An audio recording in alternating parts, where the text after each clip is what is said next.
사랑하는 성도님들, 혹시 인생 가운데 정말 내 인생 나락으로 떨어진 것 같다는 경험 해보신 적 있으신가요?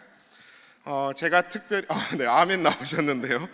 제가 특별히 신방하다 보면은 적어도 이제 70, 80 이상 이렇게 세상을 살아오신 우리 어르신들 가운데 이렇게 말씀하시는 거 들어보면 정말 인생 롤러코스터 같이 오르락 내리락 하는 가운데 참 그때 하나님 도우심 없었으면 어떻게 버텼을까, 살 수가 없었다라고 간증하시는 것을 자주 듣게 됩니다.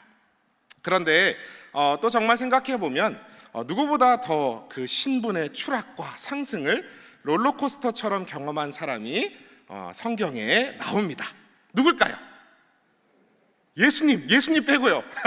예수님은 논외로 하시고, 너무 하늘 보자 버리시고 이 땅까지 오셨으니까, 욥, 우리 또 욥기도 읽고 있는데 욥, 다윗 여러 사람이 있지만 제가 오늘 이야기하고 싶은 인물은 바로 요셉입니다. 요셉 잘 아시지요? 요셉이 누굽니까? 이스라엘 야곱의 11번째 아들입니다. 특별히 사랑하는 아내 라헬에게서 낳은 아들이에요. 그래서 성경 말씀에 보면은 야곱이 노년에 얻은 아들이라 너무너무 사랑했다라고 적혀 있습니다. 그런데 너무 사랑받은 게 좀 문제예요. 아버지의 이 과도한 사랑, 편애. 여러분, 저는 아직 딸 하나밖에 없긴 하지만 자녀 편애하시면 안 된다고 합니다.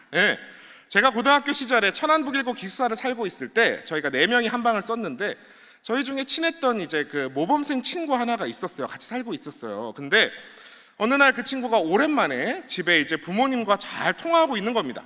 그래가지고 저희 나머지 3명은 이제 저희끼리 막 웃고 떠들고 있었는데 갑자기 그 친구가 전화를 끊고 나서 진짜 저희가 어찌할 바를 모를 정도로 서럽게 펑펑 우는 겁니다.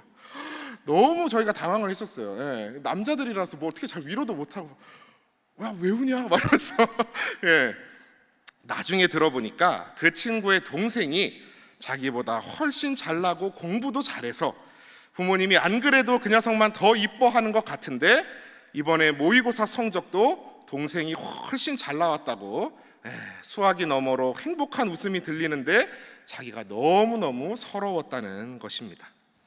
이 아버지 된 이 야곱도 자신이 가장 사랑했던 부인 라헬의 아들 요셉을 특별히 더 사랑했습니다. 그 사랑의 표현으로 당시 왕족이나 귀족들이나 입을 수 있었던 채색 옷을, 고급 옷을 요셉만 입혀주었지요. 몇 살 때? 요셉이 17살 때 일입니다. 17살이면 지금으로 따지면 뭐예요? 고등학교 1학년이에요. 고등학교 1학년 한창 때죠. 형들은 물론 이제 요셉보다 다 차례차례 훨씬 나이가 많았지만 남자들은 다 애들이에요. 애들. 형제들이 다 거적대기 물려받으면서 입고 있는데 한 명만 명품 파카 딱 걸치고 있어 봐봐요. 다른 형제들이 눈이 돌아가겠어요? 안 돌아가겠어요? 거기다 이놈이 또 얄밉게 막 꿈을 꾸고 와요.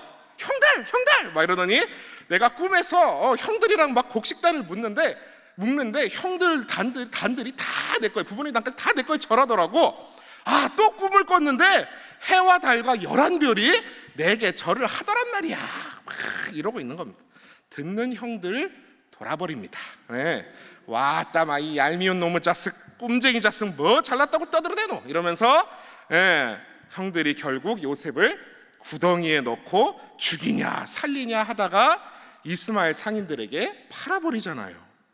17살에 이집트 노예로 팔려간 겁니다.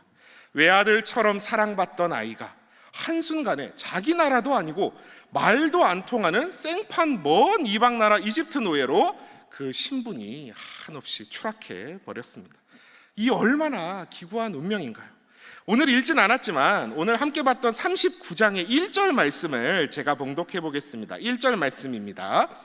요셉이 이끌려 애굽에 내려가매 바로의 신하 친위대장 애굽 사람 보디발이 그를 그리로 데려간 이스마엘 사람의 손에서 요셉을 산이라. 아멘.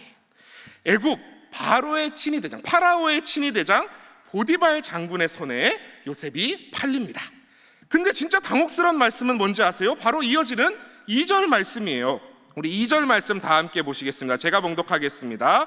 여호와께서 요셉과 함께 하심으로 그가 형통한 자가 되어 그의 주인 애굽 사람의 집에 있으니. 아멘. 그가 형통한 자가 되었대요. 아니, 형통은 무식갱이 형통이래요. 예? 지금 아버지는 자기 죽은 줄 알고 있고 형들 손에, 인신매매단 손에 팔려서 먼 외국 노예살이 하고 있는데 형통은 무슨 놈의 형통입니까? 야, 내 인생 이제 다 망했어, 될 대로 살아, 다 끝났어 하고 좌절할 만해요, 안 해요? 해도 돼요. 아니, 솔직히 하나님이 보셔도 이건 좌절해도 무죄예요, 제가 볼 때는. 예. 그런데 이렇게 이방 노예가 되었는데 무슨 꿈과 희망이 있습니까? 근데 요셉은 어땠습니까? 요셉은 달랐어요. 도대체 어떻게 그럴 수가 있었을까요? 요셉이 타고난 인내심이 강했을까요? 그럴 수도 있죠. 저는 근데요, 이 비결 또한 아버지의 편애, 그 깊은 사랑에서 찾아봤습니다. 여러분, 야곱이 요셉 혼자 채색옷 지어줄 정도면 그를 무지무지 사랑했을까요? 안 사랑했을까요?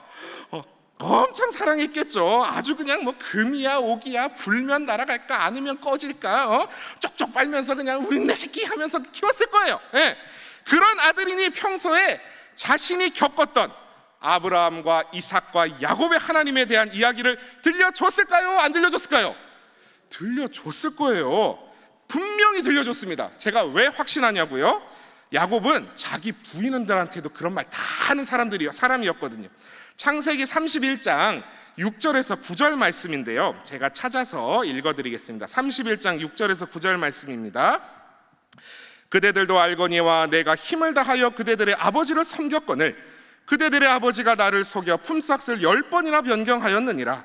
그러나 하나님이 그를 막으사 나를 해치지 못하게 하셨으며 그가 이르기를 점 있는 것이 내 삭시되리라 하면 온 양떼가 낳은 것이 점 있는 것이요 또 얼룩무늬 있는 것이 내 삭시되리라 하면 온 양떼가 낳은 것이 얼룩무늬 있는 것이니 하나님이 이같이 그대들의 아버지의 가축을 빼앗아 내게 주셨느니라. 아멘.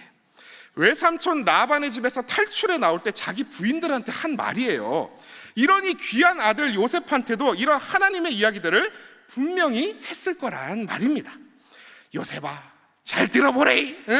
이 아빠가 외삼촌 집에서 무지잘 고생할 때 네 큰엄마 위에서 7년, 네 엄마 위에서 7년, 양떼 위에서 6년, 총 20년 고생하는데 네 외삼촌, 그 나쁜 외삼촌 라반 삼촌이 아빠 줄 월급을 맨날 바꾸는 기라. 근데 살아계신 하나님께서 다 보시고 아빠 재산 다 챙겨주셨대. 또 내가 고향으로 돌아올 때 네 아빠 쌍둥이 형 애서 알지?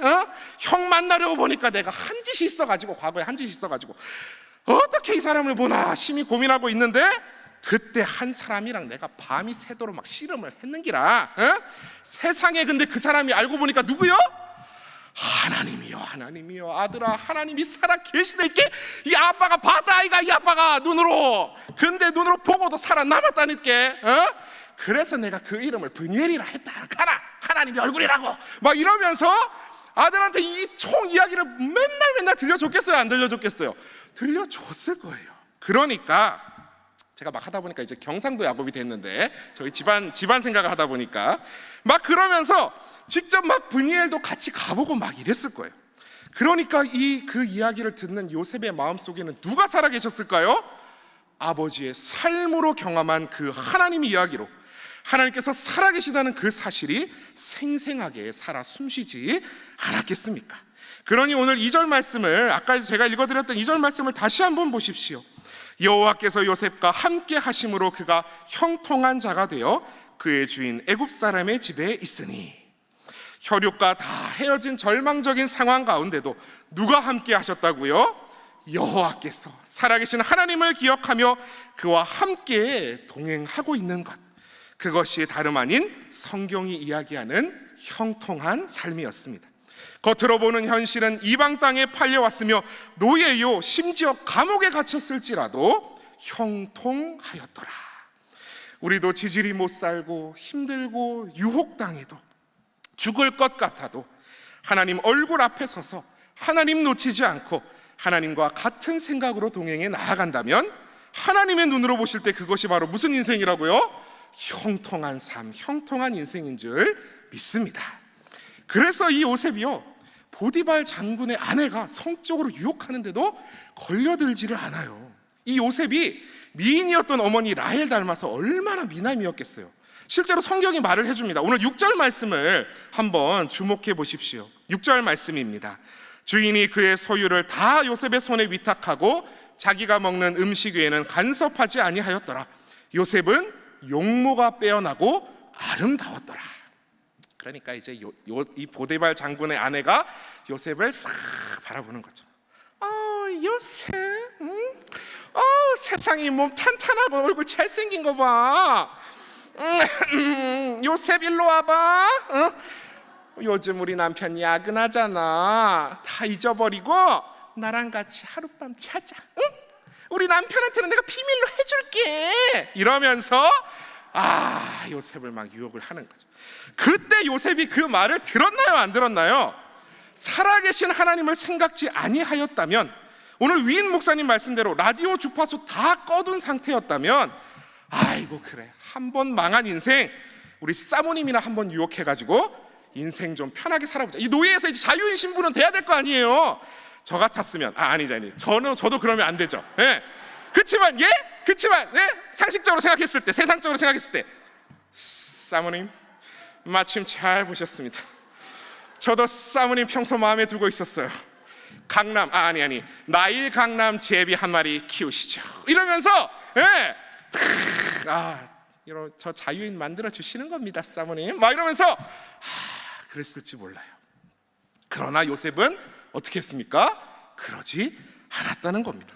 이 사모님이 날마다 유혹하고 최종에는 옷을 붙들고 요셉 잠시만 이러면서 막 늘어지는데도 아예 그냥 옷을 집어 던지고 왜 이러세요 하면서 요셉은 도망갔다는 겁니다. 왜요? 그 어떤 순간에도 요셉의 시선은 나를 보고 계실 하나님을 인지하고 있었기 때문인 것이지요. 그러자 여인이 한을 품으며 온유하려도 소리가 내린다고 이 사모님이 독이 올라가지고 자자자 총놈이 나를 검탈했다 하면서 온 집안이 그냥 떠나가도록 고함치고 남편에게도 다 일러 바칩니다. 그리고 요셉은 어떻게 돼요?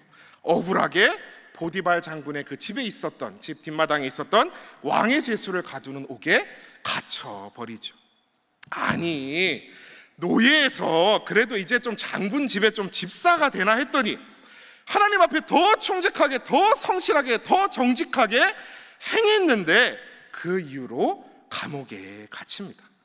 이쯤 되면 좀 삐뚤어질 만은 하지 않아요? 저는 이쯤 되면 벌써 한참 삐뚤어졌습니다, 벌써. 근데 요셉은 그 감옥에서마저 작은 일에 충성합니다. 죽게 하듯 다른 이들을 대합니다. 그 성실함과 정직함을 인정받아서 감옥의 간수장을 돕는 일을 하게 됩니다. 그래서 오늘 우리 함께 읽었던 23절 말씀을 우리 다 같이 읽어볼까요? 39장 23절 말씀입니다. 시작. 간수장은 그의 손에 맡긴 것을 무엇이든지 살펴보지 아니하였으니 이는 여호와께서 요셉과 함께 하심이라. 여호와께서 그를 범사에 형통하게 하셨더라. 아멘. 사랑하는 신일의 성도 여러분, 만일 요셉이 이 왕의 제수를 가두는 친위대장의 이 감옥에 갇히지 않았다면 어떻게 되었을까요? 그저 잘해봐야 보디발 장군 집 총무노예로 일하다 끝났을 인생입니다. 그러나 왕의 제수를 가두는 이 감옥에 가는 바람에 떡 맡은 관원장, 술 맡은 관원장 만나 꿈을 해석하게 되고 결국 바로의 꿈을 해석하며 그 지혜를 인정받아 애굽의 총리가 되고 애굽을 구원하는, 나아가 온 열방과 자기 민족을 구원하는 하나님의 위대한 계획으로 나아가게 됩니다. 총리가 되어서 성공한 것이 아닙니다. 요셉은 능히 총리직을 감당할 수 있는 인물이었지만 그가 노예일 때부터 하나님 앞에 정직히 성실히 행하였음을 기억하십시오. 하나님이 말씀하시는 형통함은 우리 삶에 아무 어려움이 없는 것이 아닙니다. 우리 삶에 노예로 팔려온 것 같은, 나락에 떨어지는 것 같은 순간이 있을지라도, 누명 쓰고 감옥에 갇히는 것과 같은 억울함이 있을지라도 누구보다 하나님 앞에 정직하게 행하는 것, 하나님과 동행하는 것, 그것이 성경이 말하는 형통함인 줄 믿습니다. 세상이 말하는 형통은 성공이요, 부자가 되는 것이요, 즐거운 일들은 마음껏 하는 것에 있을지 모릅니다. 그러나 우리의 형통은 범사의 모든 일에 기쁘거나 슬프거나 괴로운 일 가운데서도 하나님 손 놓지 않고 나아가는 것, 그것이 우리의 진정 형통한 삶인 줄 믿습니다. 말씀을 맺겠습니다. 우리도 세상 살아갈 때 죄의 유혹이 있습니다. 정직하지 않게 행하고 싶을 때도 있고, 사랑하는 가족에게도 때론 서운해서 화를 내며 모질게 쏘아붙이고 싶을 때도 있고, 이웃에게 해서는 안 될 못된 일을 하고 싶을 때도 있습니다. 그러나 그런 유혹이 있을 때마다, 혹 인생의 어려운 순간 좌절이 있을 때마다 항상 기억하십시오. 아브라함과 이삭과 야곱의 하나님 되어주셨던 그 하나님께서, 요셉과 함께 계셔서 형통케 하셨던 그 하나님께서 오늘도 죽은 하나님 아니라 시퍼렇게 눈뜨고 살아계셔서 여러분의 하나님 되어주고 계신다는 사실입니다.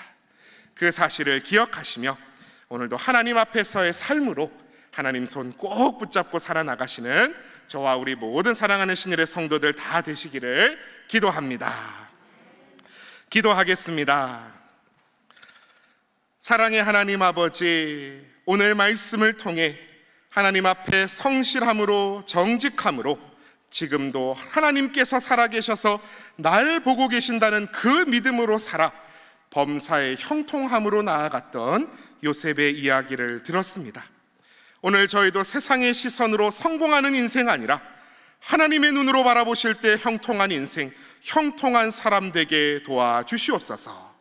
내 인생 때로는 추락하는 것 같고 때로는 억울해 눈물 나는 순간 있을지라도 범사에 함께 하시며 지키실 하나님을 의지하며 나아가게 하옵소서. 그래서 우리의 삶이 그저 환경에 지배받는 인생 아니라 도리어 환경을 지배하는, 주도해 나가는, 세상이 감당치 못할 믿음으로 승리하는 놀라운 믿음의 삶 살아가게 도와주시옵소서. 이 모든 말씀 우리 구주 예수 그리스도의 이름으로 기도합니다. 아멘.